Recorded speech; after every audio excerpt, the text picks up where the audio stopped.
We're continuing our first 100-day series with a look at John F. Kennedy. Now, before the break, Kennedy had suffered a Cold War failure, with the Soviet Union beating the U.S. in a key accomplishment in the space race. But it would not be the biggest defeat he'd face in his first 100 days. That will come just 1 week later. Take a look. Kennedy was coming in, this youngest president ever who won a presidency. And he was coming in as seemingly inexperienced, particularly in foreign affairs. And so Kennedy thought, gosh, I don't want to just get rid of all of the old guard, particularly people at Defense and CIA that had been up to snuff on the most modern and recent intelligence information. Hence, John F. Kennedy inherited this Bay of Pigs invasion plan from the Eisenhower administration. In the Eisenhower administration, they had already begun a plan to send a group of CIA-sponsored Cubans into Cuba with the thought that if they landed on the Cuban soil, that the Cuban people would rise up against Fidel Castro. And JFK somehow, early on, decided that he was going to continue that plan.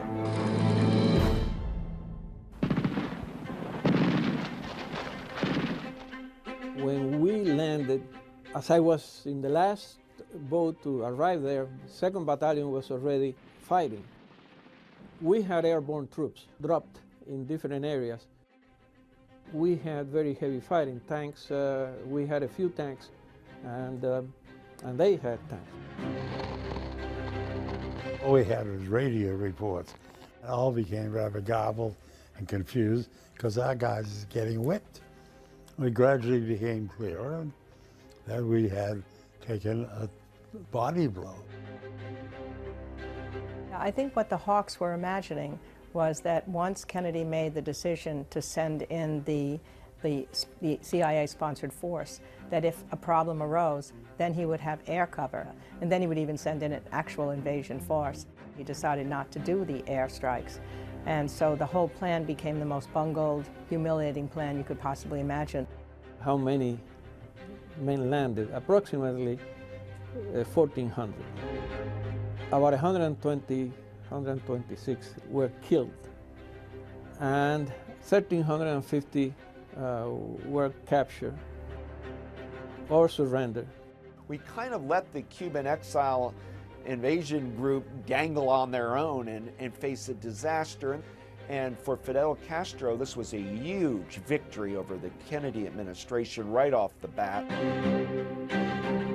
But most of us blame whatever weakness John F. Kennedy showed in stopping the air assault that prevented us from accomplishing our objective. He betrayed us. It was a disaster for him. It was a humiliation for the United States. And he realized, I was a damn fool in that situation. I never should have allowed the CIA and these other people to bully me into doing this. And I'm gonna take control of my own presidency. And it was at that point that Kennedy really began to change as president. Kennedy, to his enormous credit, took blame for it.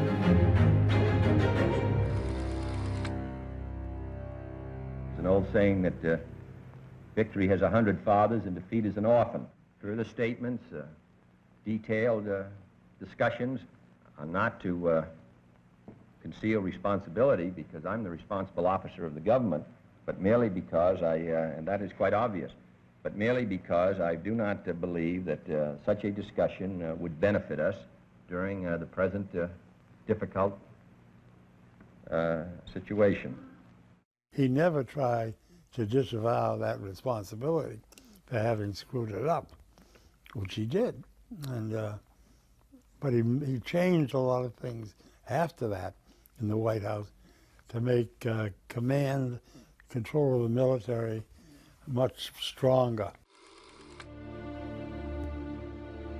And it was a pretty rocky 100 days, and yet he had come through it, I think, with a certain kind of maturity. He had come through some difficult times, having learned from his mistakes. And a remarkable achievement, I think, when we reflect back on Kennedy's 100 days, is that that's the period that I think America started taking space exploration seriously. and seeing the Cold War benefits of trying to beat the Soviets at their own game of space technology.